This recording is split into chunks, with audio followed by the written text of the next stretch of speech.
우리가 인생을 사는 동안에 문제가 없을 때가 없습니다. 문제가 없는 사람 없습니다. 그러나 중요한 것은 문제가 있느냐 없느냐라고 하는 것이 아니라 문제를 어떻게 풀어나가느냐, 해결해 나가느냐라고 하는 것이 참으로 중요한 것입니다. 우리가 문제를 풀어가는 과정 가운데서 잘 해결된 것은 우리의 머리에 추억이라고 하는 이름으로 저장되어지지만 잘못 해결된 것은 상처라고 하는 이름으로 우리 기억 속에 남아 있을 것입니다. 그런데 문제는 이 상처가 잘 사라지지 않는다고 하는 것입니다.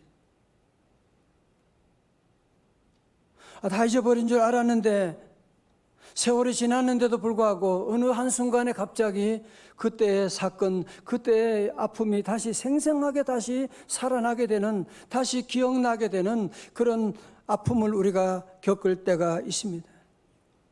그래서 사는 동안에 어려운 일이 닥치게 되면 바로 그때 그 일 때문이야. 바로 그 인간 때문에 내가 지금 이런 아픔을 겪고 있는 거야.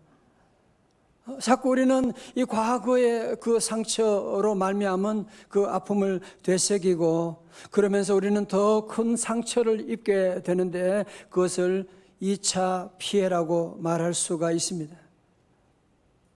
상처가 치유되지 않으면 치유되지 않은 상처는 곧 우리에게 2차 피해, 만만치 않은 결과를 또 만들어 오게 되는데 여기서 발생되는 2차 피해는 올바른 판단 대신에 왜곡된 사고를 하게 되는 distortion, 왜곡된 사고를 해서 그것이 열등감이든지 아니면 우월감으로 나타나는데 쉽게 얘기하면 뭐든지 삐딱하게 보는, 삐딱하게 생각하는 그런 부정적인 사고가 우리에게 자리 잡게 되는 것입니다. 여러분, 그래서 치유받지 못한 상처를 우리 삶 가운데 그대로 두게 되면 우리 삶 전반에 영향을 미치게 되는, 우리 자녀들에게까지 영향을 미치게 되는, 아니 우리 사업까지도 영향을 미치게 되고 그래서 결국은 우리 미래에 심각한 장애를 가져오고야 말게 될 것입니다. 그렇다면 성도 여러분, 우리가 과거의 상처로 말미암아 이런 피해를 추가로 입지 않기 위해서 과거의 상처를 과거로 다시 돌려보낼 수가 있다면 얼마나 좋겠습니까? 이렇게 과거를 과거로 돌려보낼 수 있는 방법이 무엇이냐고 물으신다면 그것이 바로 용서입니다. 용서만이 과거를 과거로 돌려보낼 수가 있을 것입니다. 그런데 오늘 예수님의 제자 가운데서 십자가 사건으로 가장 큰 상처를 받았을 사람이 누구겠습니까? 베드로가 아니었겠습니까? 우리 예수님이 살아계실 때 가장 신뢰했던, 그래서 그들 가운데 수제자로 삼고 예수님이 변화산에 올라가실 때에도 겟세마네 동산에 기도하러 가실 때도 다른 제자들은 몰라도 이 베드로만은 끝까지 데리고 주님이 다니셨지 않습니까? 이렇게 예수님이 특별한 사랑을 보여줬는데 그 결과가 무엇입니까? 우리 예수님이 로마 군병에 잡혀서 재판정에서 재판받고 신문받을 때 어쩌면 우리 예수님이 가장 위로를 필요하는 그 순간에 가장 수제자라고 하는 베드로가 어떤 끔찍한 실수를 저질렀습니까? 마태복음 26장 72절에 보면 베드로가 맹세하고 또 부인하여 이르되 나는 그 사람을 알지 못하노라 하더라. 그것만이 아닙니다. 74절에 그가 저주하며 맹세하여 이르되 나는 그 사람을 알지 못하노라 하니 곧 닭이 울더라.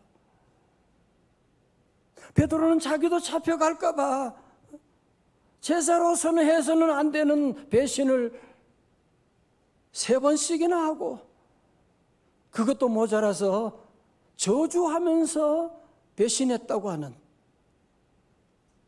이런 끔찍한 일을 저질렀던 것입니다.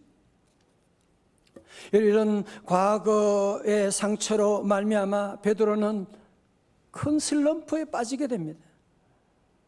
예수님이 부활하셨다고 하는 소식을 듣고 예수님의 빈 무덤을 확인하고서도 신앙생활이고 뭐고 다 때려치우고 예수님의 뭐고 나는 이제 옛날 물고기 잡던 그 시절로 돌아가겠다고 그러면서 디베라 바닷가로 돌아가게 된 것입니다. 자기만 간 것이 아니라 베드로 가겠다고 하니까 다른 제자들도 같이 따라가게 됐습니다.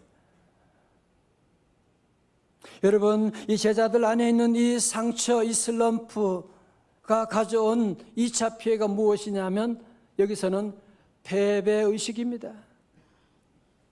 나는 하는 것도 안 되고 해봤자 안 될 것이고, 여러분, 이런 패배의식은 패배를 가져온다는 사실을 여러분이 알고 계십니까? 그날 밤에는 그들이 밤새도록 수고했지만, 아니 디베라 바닷가에서 자라난 바다 어부 출신들임에도 불구하고 한 마리도 잡지 못하고 피레미 새끼 한 마리도 잡지 못하고 텅 빈 배로 돌아올 수밖에 없었습니다. 자, 그런데 오늘 요한복음 21장에서 부활하신 예수님께서 새벽녘에 빈 배에서 허탈해하는 베드로와 다른 제자들을 찾아오셨습니다. 왜 오셨을까요? 그것은 바로 제자들의 과거의 상처를 치유하고 새롭게 출발할 수 있도록 도와주기 위해서 주님께서 오셨던 것입니다. 저는 이 말씀 많이 읽고 묵상하고 그러면서 이번에 더욱더 그 주님의 그 마음, 주님의 그 모습이 너무너무 제게 큰 감동을 주는 것은, 여러분, 베드로가 지금 무슨 짓을 저질렀습니까? 그렇다면 베드로를 다시 만나서 적어도 한 번쯤은 과거에 잘못된 것을 한번 짚어주어야 되는 거 아닙니까? 아니면 적어도 그래, 네가 그럴 수밖에 없었던 건 내가 이해한다, 뭐 그 정도라도 한마디 해주어야 되는 거 아닙니까? 오늘 저와 여러분은 늘 문제가 생기면 과거 따지는 건 너무 전문가들이잖아요. 과거 네가 그런 자, 하고 이 과거 따지고 넘어가야지. 이거 뭘? 우리는 과거 따지는 거 전문가인데, 우리나라 정부도 과거 조사, 과거 맨날 따지고 과거 얘기하는데, 우리 예수님은 전혀 다른 모습으로 베드로를 대하시는데요. 여러분, 한번 15절의 말씀을 보십시오.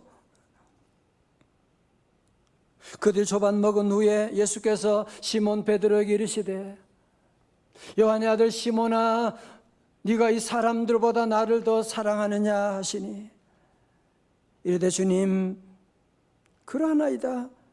내가 주님을 사랑하는 줄 주님께서 아시나이다. 이르시되 내 어린 양을 먹이라 하시고.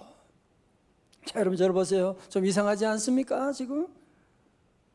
아니 갑자기 제자들 만나서 너희들이 나를 사랑하느냐, 내 어린 양을 먹이라. 전혀 분위기에 전혀 맞지 않는 지금 말씀을 하시는 거예요 지금.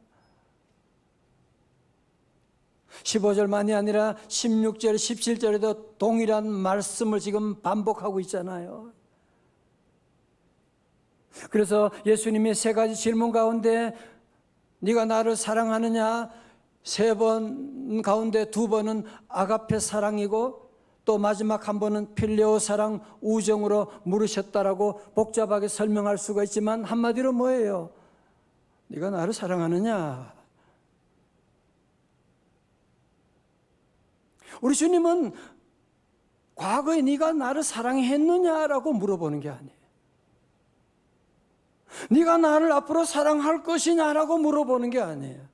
현재 시제예요. Do you love me? 네가 나를 사랑하느냐라고 현재 시제로 물어보고 계시는 겁니다. 여러분, 왜 우리 예수님께서 갑자기 베드로에게 네가 나를 사랑하느냐라고 물어보셨을까요? 여러분, 인간적으로 생각한다면 예수님이 자신을 배신한 이 베드로의 사랑을 받고 싶어서, 그래서 주님이 그에게 물어보신 걸까요? 아니, 누가 자기를 배신하고 도망간 사람을 찾아가서 제발 나를 좀 사랑해 달라고 그렇게 구걸할 사람이 세상에 어디 있겠습니까? 혹시 여러분은 아내에게, 남편에게 여보 나 사랑해? 왜 그렇게 물어보세요? 물어본 적 없나요?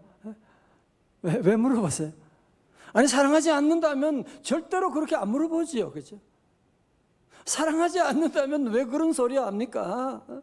사랑하지 않는다면 꼴도 보기 싫고 함께 식사도 하고 싶지 않을 것인데, 부딪히고 싶지도 않을 것인데, 우리 예수님은 도리어 숯불 위에 고기를 구우셔서 생선과 떡을 올려놓으시고 베드로와 함께 아침 식사까지 하신 것 보면, 우리 예수님은 벌써 베드로의 지난날의 과거를 다 용서하셨다고 하는 것을 말씀으로뿐 아니라 이미 행동으로 보여주신 것이 아니겠습니까?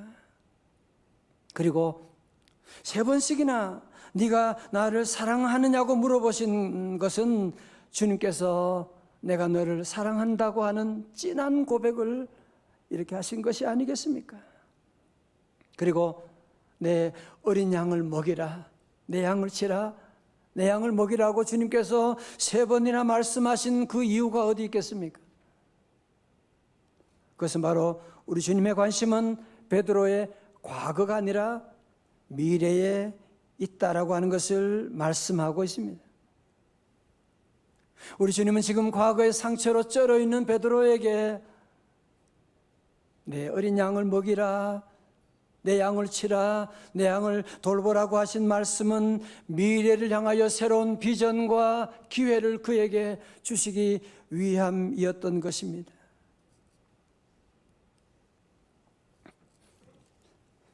저는 이 구절을 읽으면서 이 말씀을 묵상하면서 제 가슴이 너무 뜨거워지는 이유가 무엇이냐? 저도 살면서, 목회하면서 실수할 때가 많고 넘어질 때가 많고 정말 주님 앞에 부끄러운 모습을 가질 때도 많고, 그때마다 주님은 제게 오셔서 한 번도 제 과거를 따져 물으지 않으시더라고요. 네가 왜 그 짓을 했냐? 왜 넘어졌냐?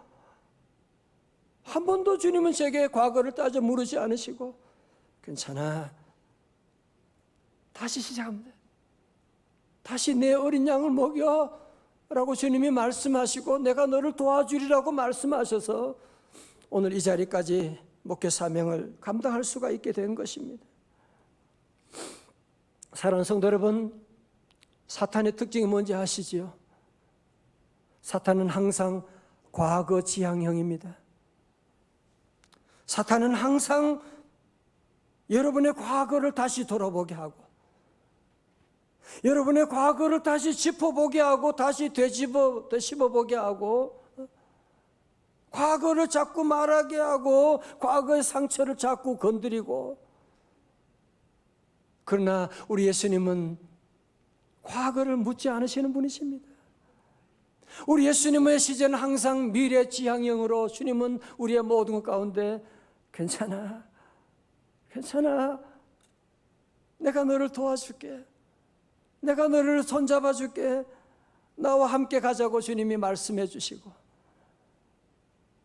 우리 모두 성도들 과거가 아니라 주님의 손잡고 미래로 다시 도전할 수 있기를 주님의 이름으로 축원합니다.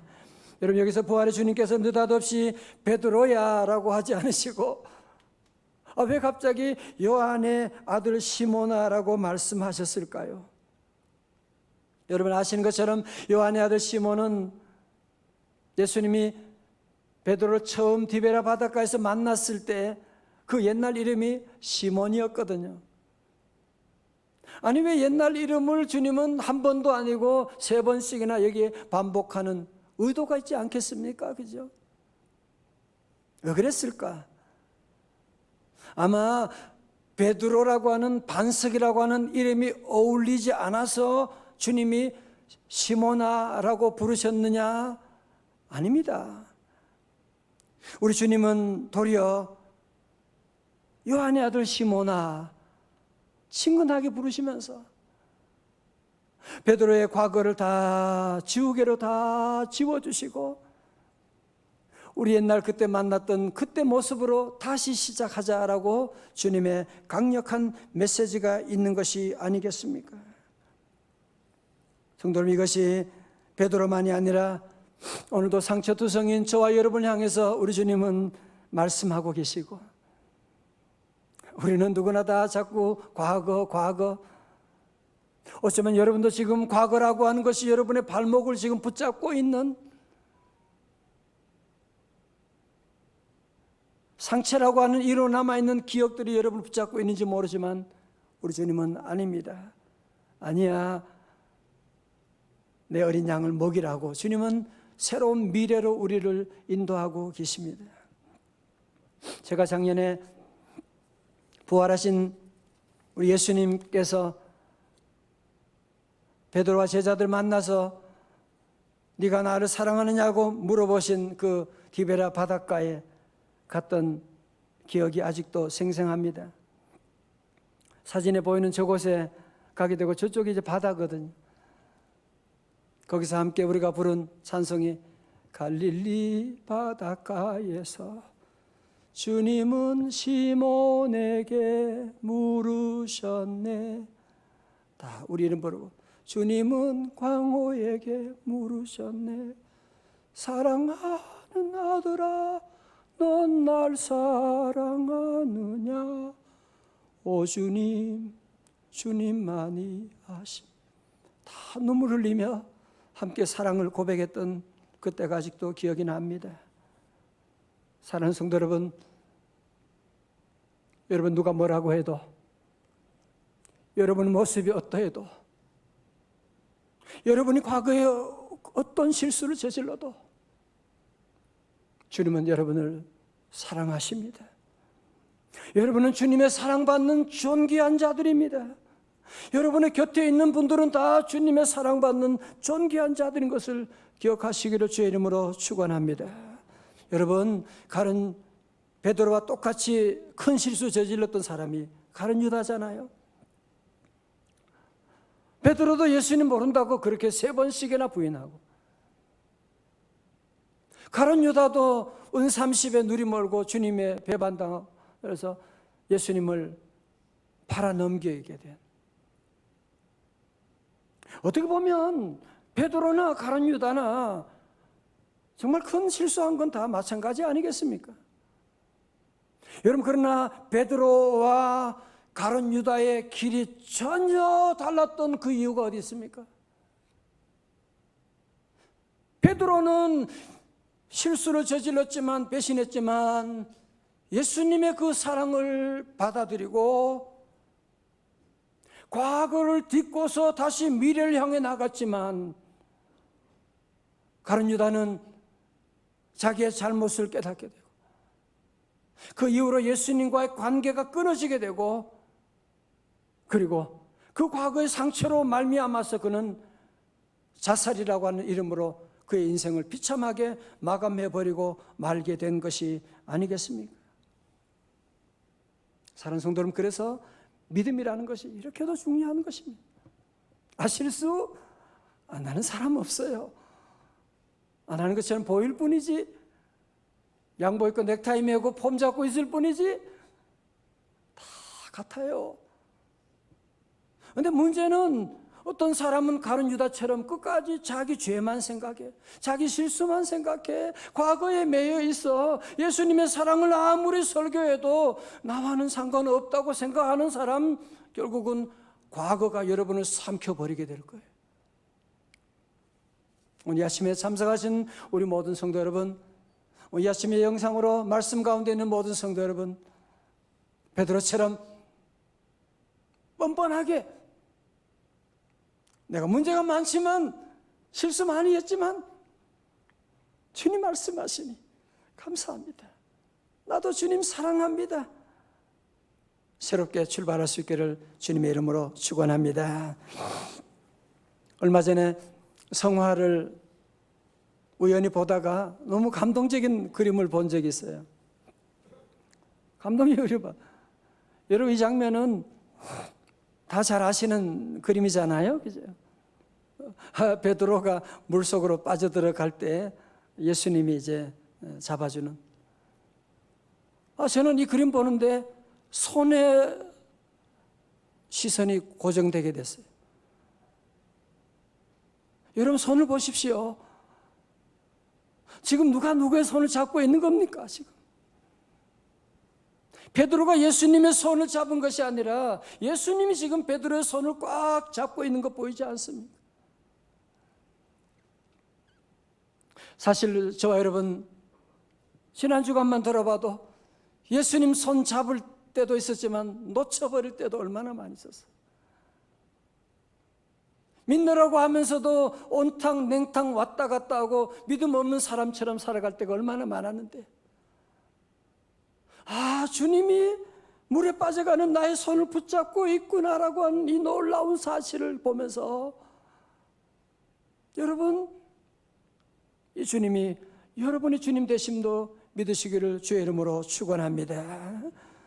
우리는 다 약해서요, 믿습니다 하면서도 믿음 없이 살아갈 때가 많고, 기도하겠다고 하면서 기도하지 못하고 불순종할 때가 많지만 주님의 손은 절대로 놓지 않으세요. 시편 37편 4절 우리 같이 한번 크게 읽어볼까요? 앞에 스크린에 나와 있습니다. 시작. 그는 넘어지나 아주 엎드러지지 아니하면 왜 그래요? 여호와께서 그의 손으로 붙드심이로다. 아멘. 할렐루야. 여러분은 절대로 우리 주님이 포기하지 않는, 절대로 여러분 놓치지 않는, 여러분은 존귀한 분들이. 여러분, 그래서 여러분 주님 앞에 존귀한 자들이기 때문에 여러분은 망하고 싶어도 절대로 망할 수가 없습니다. 여러분은 지옥 가고 싶어도 절대로 지옥 가지 못할 것입니다. 우리 성도들은 예수 이름으로 반드시 잘 될 줄로 믿습니다.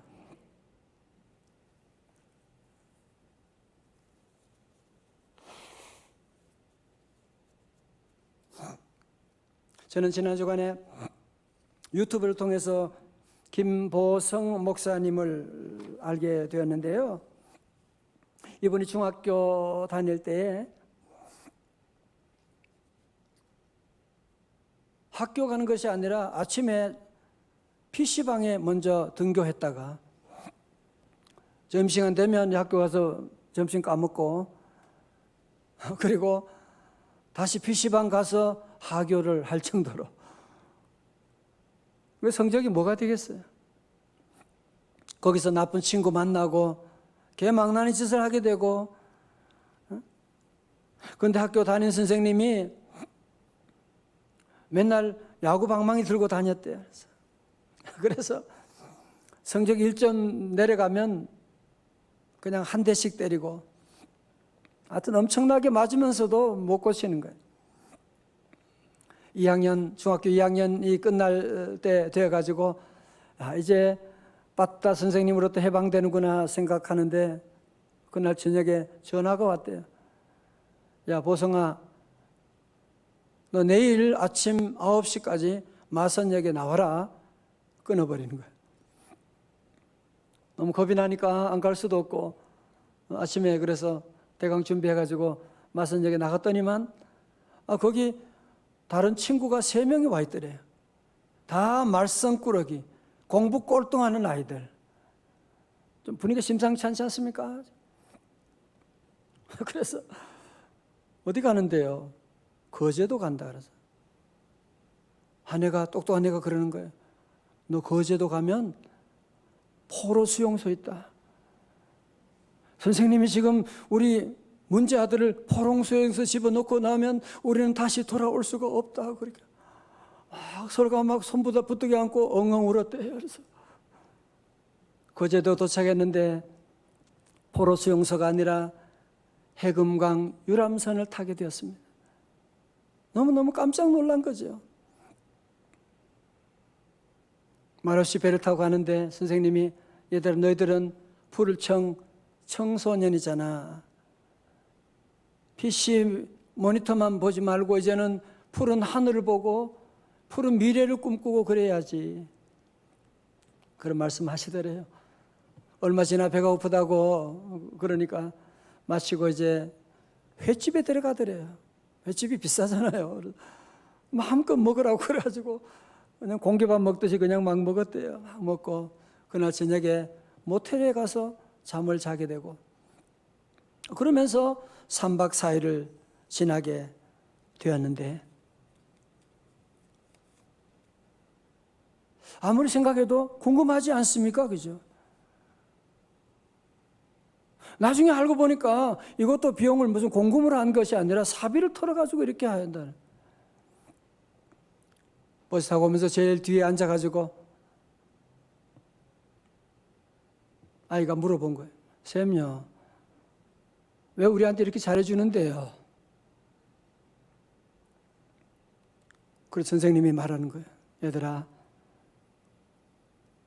너희 부모님들도 너희들 포기했지? 네. 너희 학교 선생님도 너희 포기했지? 네.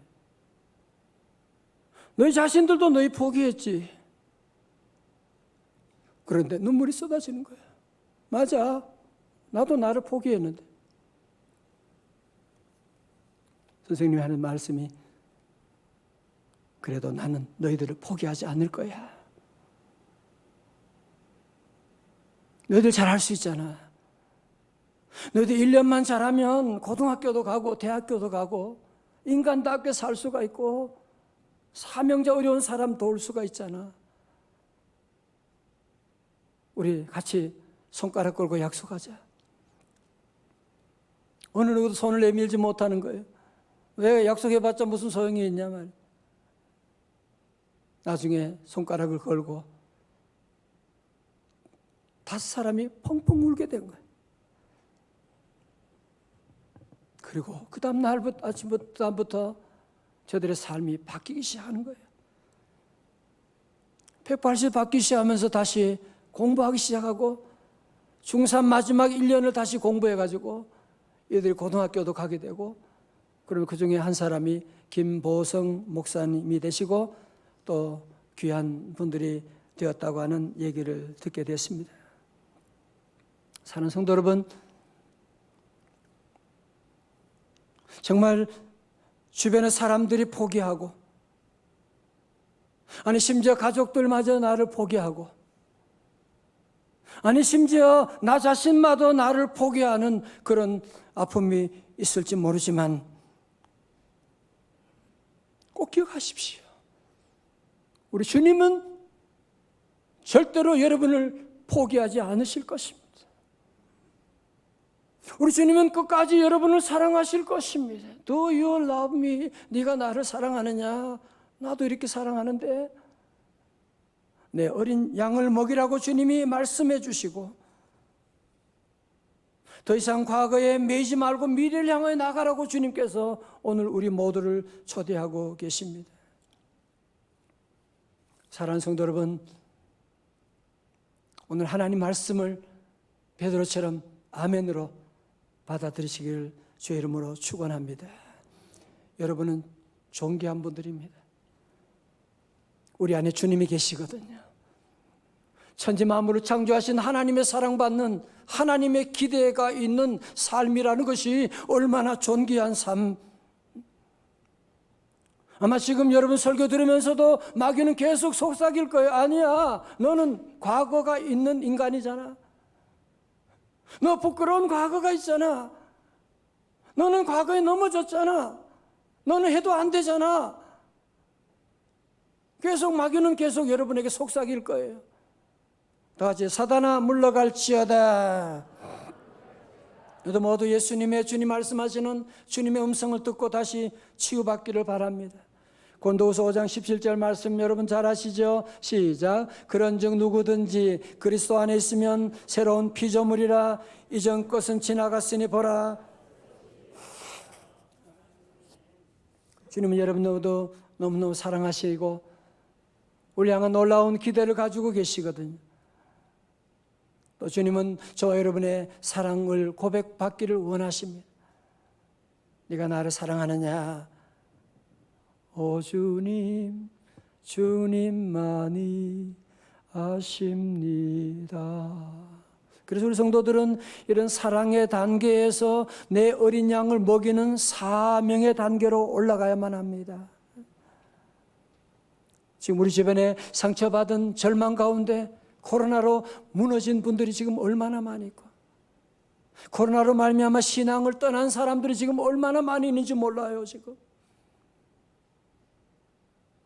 지금이 전도하기 가장 좋은 때, 우린 주변에 늘 어린 양들을 늘 돌보고, 우리 셀 식구들 돌보고, 어린 학생들을 잘 돌봐주고, 여러분 어디 있든지 늘 우리는 위로부터 하나님의 사랑, 하나님의 축복받아서 아래로 어린 양들을 잘 돌보고 잘 섬기고 잘 나누어주는 그런 미래를 향해 다시 나가는 저와 여러분 다 되시기를 주님의 이름으로 축원합니다.